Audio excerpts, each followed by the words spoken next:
കാണൂ നിങ്ങളുടെ ഇഷ്ട പരമ്പരകൾ എക്സ്ക്ലൂസീവായി സൺ നെക്സ്റ്റ് ആപ്പിലൂടെ തികച്ചും ഫ്രീ ആയി. ഇപ്പോഴേ ആപ്പ് ഡൗൺലോഡ് ചെയ്യൂ.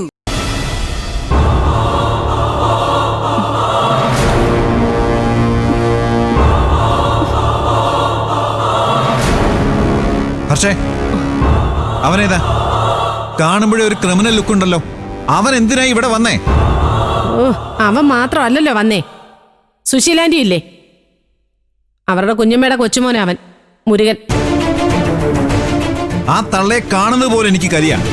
അത് പോരാഞ്ഞിട്ടാണോടി കണ്ട ക്രിമിനൽസിനൊക്കെ എന്റെ വീട്ടിലേക്ക് വിളിച്ചോണ്ട് വരുന്നേ? മുരുകൻ ക്രിമിനലാണെന്ന് നിങ്ങളോട് ആരാ പറഞ്ഞേ? നിങ്ങൾക്ക് ഇഷ്ടമുള്ളിടത്തൊക്കെ നിങ്ങൾക്ക് പോകാമെങ്കിൽ എനിക്കിഷ്ടമുള്ളവരൊക്കെ എന്നെ തിരക്കി ഇങ്ങോട്ടും വരും. എടി, എന്തിനാടി കണ്ട അലവലാദികളൊക്കെ എന്റെ വീട്ടിലേക്ക് എഴുന്നള്ളിക്കുന്നേ? നിനക്ക് ഇഷ്ടമുള്ളവരോടൊപ്പം നീ അങ്ങ് പൊയ്ക്കോ. എന്റെ വീട്ടിൽ കണ്ടവന്മാരൊക്കെ കയറി നിറങ്ങാനുള്ള ഇടയാക്കാൻ ഞാൻ ഒരിക്കലും സമ്മതിക്കില്ല. നിങ്ങളുടെ സമ്മതം ആർക്ക് വേണം? നിയമപരമായിട്ടേ ഈ വീട് എന്റെ പേരില്.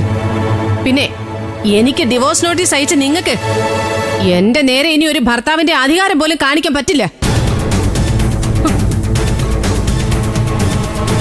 പിന്നെ മര്യാദയ്ക്ക് അടങ്ങി ഒതുങ്ങി എന്നെ ചോദ്യം ചെയ്യാതെ ജീവിക്കാൻ നോക്ക്. ഇല്ലെങ്കിലേ നിങ്ങളെ ഇറക്കി വിടും ഞാൻ. എന്നെ ഇറക്കി വിടാൻ മാത്രം വളർന്നോടി നീ. അതിനെന്ത് അധികാരമാണ് നിനക്കുള്ളത്? അല്ല, ആരുടെ ധൈര്യത്തിലാടി നീ ഇവിടെ കിടന്ന് നികളിക്കുന്നേ? എന്നെ ശാരീരികമായി ഉപദ്രവിക്കാൻ ശ്രമിച്ചാലുണ്ടല്ലോ, തന്നെ ഞാനേ ജയിലിൽ കയറ്റും. എന്റെ മൂക്കിന് നേരെ വിരളി ചൂണ്ടിയാ ജയിലിൽ പോകേണ്ടി വന്നാലും ആ വിരളി ഞാനങ്ങ് ഒടിക്കൂടി. ഓഹോ, എങ്കിലേ ഇയാൾ ഒടിക്ക് താൻ. എന്താ ഒടിക്ക്? എന്താ എടാ, ധൈര്യം ഉണ്ടെങ്കിൽ ഓടിക്കടാ. വേണ്ട, എന്നെ കൊണ്ട് എന്തെങ്കിലും ചെയ്യിച്ചേ അടങ്ങുന്നുള്ള നിന്റെ വാശിയുണ്ടല്ലോ, അത് നല്ലതിനല്ല ഹർഷേ നിനക്ക്.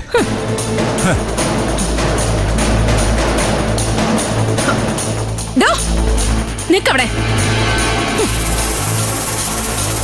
എനിക്ക് നല്ലത് വരാൻ വേണ്ടി ഇയാള് പിന്മാറണ്ട. രണ്ടിലൊന്ന് നമുക്ക് ഇപ്പൊ തന്നെ തീരുമാനിച്ചേക്കാം. എന്തായാലും രണ്ടാളും ഇനി ഒരുമിച്ച് പോവില്ലെന്ന് ഉറപ്പാ. മാറി നിൽക്കണേ അങ്ങോട്ട്. ഇല്ലെങ്കിലോ? മാറി നിൽക്കാനല്ലേ പറഞ്ഞേ? മാറിയില്ലെങ്കിലോ? മാറി നിൽക്കണേ അങ്ങോട്ട്.